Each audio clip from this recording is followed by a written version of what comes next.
all right. Maybe if you show us a breakfast shop. Ngelele kanjani? Ubando, Bano. Yeah.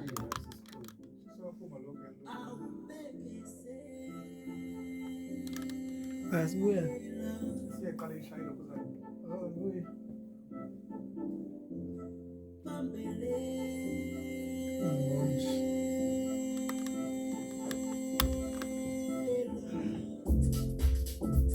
Oyigibela.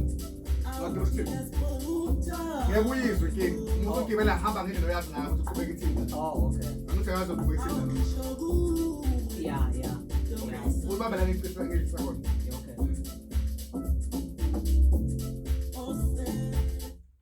Mendweni Was. awungisho kuwe ntombazane ose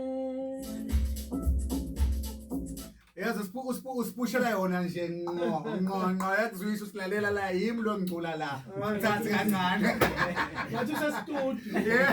Sestudio ushaya ingoma. Yeah. Ingoma emnandi kakhulu. African Style Online uthi bekezela umsakazo wakho mphakathi Core FM. African Style Online now sikhuluma nawe ubani African Style Online? u-African Style Online ngingumfana ohlala eRichards Bay eMandlanzini Agri Village FS3. Yes, so u-African Style ngasuka ngoba African Style sonke singama African. Ngabe sangathi no album yami kuze mina ngicela ukuyingibize ngo-African Style ngoba vele nje abantu abamnyama. Yes, so u-African Style waqhamuka lapho. Qala nini ukucula mfowethu? Qala nini ukuyithola ukuthi une-talent elimthwephu kangaka ukuthi nje uzubone ukuthi ake ngithathe i-platform manje ukuthi ake ngicule ngirecord? Uqala ukucula ngaqala ngabo 2010 ngicabanga ukuthi ngangilalela abaculi abadumile abaningi nje abakhona nje la enakuzana emhlabeni yonke indawo.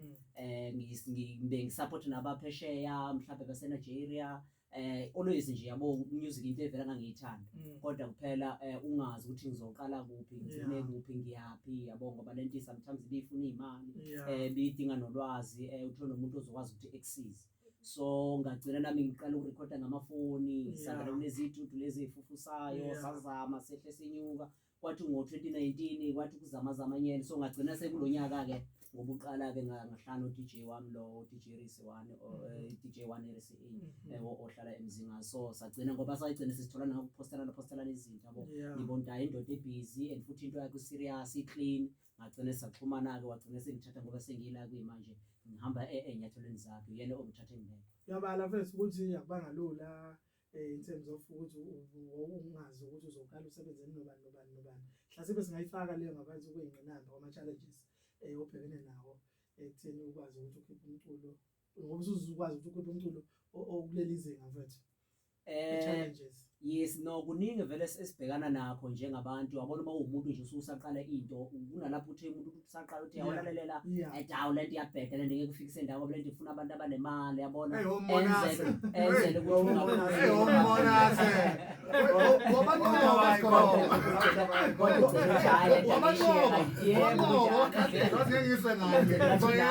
lento ngoba ngiyayithanda manje ukuyikora mfethu. Yes.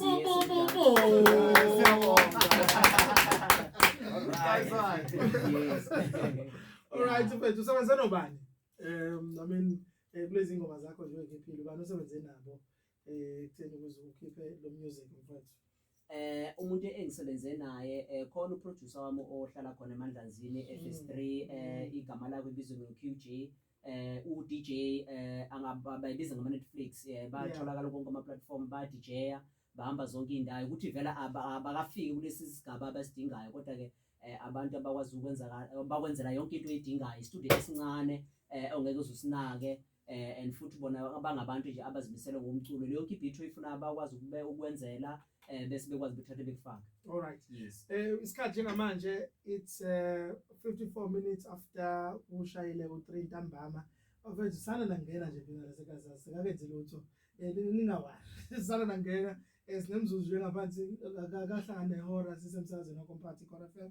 This is your live show. And makwenzeka ukuthi usanda ngena manje Yeah. uvula ishow yakho Yeah. still la no DJ no African Style Online no DJ 1 RSA imanager yakhe le kumnandi kanjani sikunikeza local music yabona le local Yeah. talent but Yeah. awuzo ukuthi siphethe into emnandi kanjani ngizwile ukuthi khona ingoma eninayo andifuna ukuthi eyizwe umlaleli ukuthi sithi ba kancane bese siyabuya siqedele nani ukuthi Yes. zolala kanjani yibo lo ngoma fanele sidlale Le ngoma le ethi wenzani lo mfana. ithi wenzani lo mfana Yes. kahle hle wenze vele mfana asingesimuzi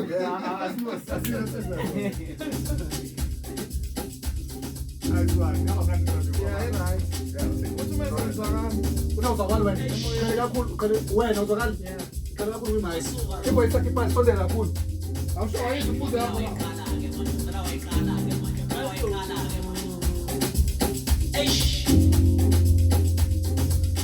What's up?